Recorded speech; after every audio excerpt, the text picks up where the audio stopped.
Welcome back to The Explainer, everyone. If you're looking for a deep, challenging, and honestly intensely thought-provoking breakdown today, well, you are in exactly the right place. We're going to be exploring a set of source materials that offer a truly radical, esoteric meditation on concepts like free will, our digital footprints, and the unseen forces of external control. Now, just a heads up, this isn't your standard psychology text. It's a highly abstract, intensely theoretical framework that blends surveillance culture, behaviorism, and spiritual warfare into this one cohesive architecture of persecution. My goal today is just to neutrally unpack this incredibly dense material, mapping out the author's fascinating and somewhat unsettling worldview. Okay, let's dive right in by starting with a stark quote directly from the source material. This perfectly sets the enigmatic tone for our analysis today. Quote, "Beware of transactions with humans. This is a strange world where love and hatred are manifested as sins."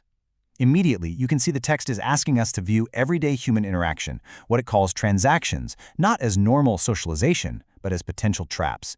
It's a worldview where your basic human emotions are literally weaponized against you. To unpack all these dense philosophical claims, we're going to follow a pretty straightforward roadmap. First, we'll define the CPLR theory.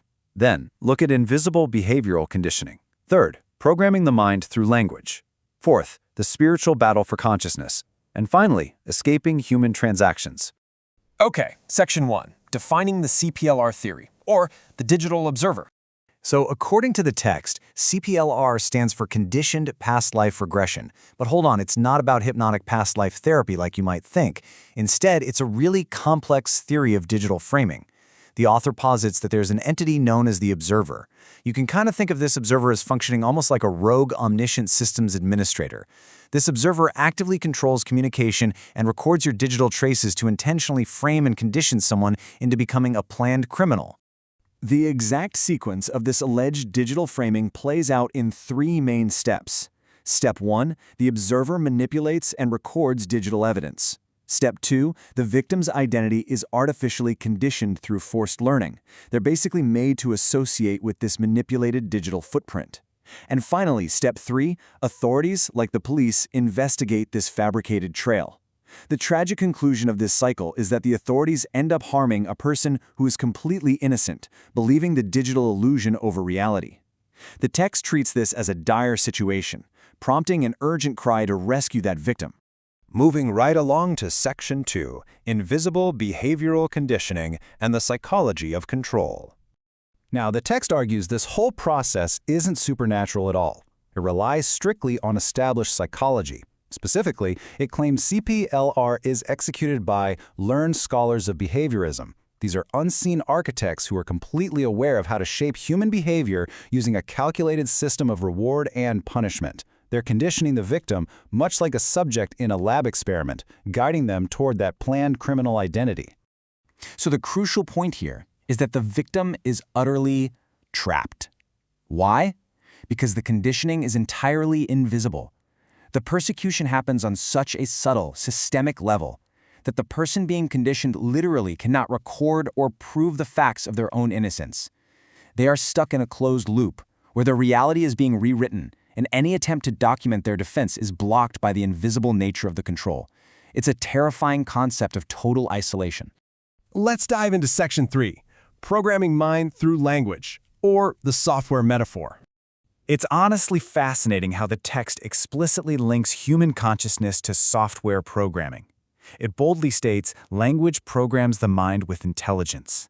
In this framework, your mind is the hardware and language is the code.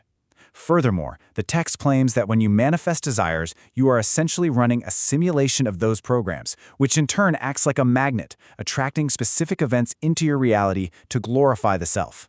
Your thoughts are essentially executable code. This sets up a massive internal conflict. Think of it like two different operating systems fighting for control of your mind. On one side, you've got the voice of the inner self. The text defines this as holy, the Word of God, and its primary function is to help you fight persecution. On the flip side is the overwritten voice. This is the malicious code injected by the observer. If you allow the observer to program you, the text warns, you'll attract a reality that leads straight to sin and death. It's a binary choice of which voice you allow to write your mental software. Which brings us to Section 4, the spiritual battle for consciousness and looking at information as a trap. The author lays out these very specific, almost ritualistic rules for our inner thoughts, what they call self-words. The rules are incredibly strict. First, they are only holy if kept entirely private within your own self. Second, they're basically tactical messages designed specifically to help you fight the observer's persecution. And third, and this is a huge one in the source text, they must be destroyed when their work is over. You cannot hold on to them. The text actually commands you to destroy the messages. Why all the extreme secrecy? Well, because information is a trap. The text warns that if someone else intercepts or takes these inner messages, your emotions are lost to them. They'll decode them based on their own state of consciousness, fundamentally altering your truth. If that happens, your consciousness becomes forever locked in that information, with literally no escape. You get trapped in the cognitive evidence recorded by others, unable to reach a critical state of evolution. Because of this constant threat, the source material completely redefines the whole concept of evolution. We aren't talking biology here. Evolution is defined strictly as spiritual awareness, specifically knowing the enemy and their sins. You are evolved when you can recognize that a judge or a Satan figure is actively trying to force you to run malicious code, trying to tempt you to attract an event that destroys your body because of your own sins. In this text, evolution is ultimate threat detection. Finally, we reach Section 5, Escaping Human Transactions and the Ultimate Solution proposed by the text.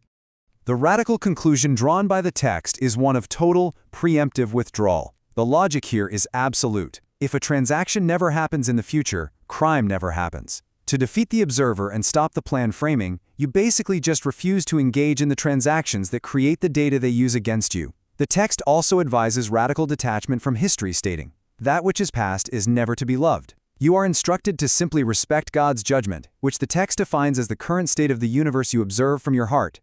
It is a chilling and incredibly fascinating framework, painting a world where every digital trace is a potential weapon, and inner silence is the only true sanctuary. So, to wrap up this explainer, I want to leave you with a provocative question drawn right from the heart of the text.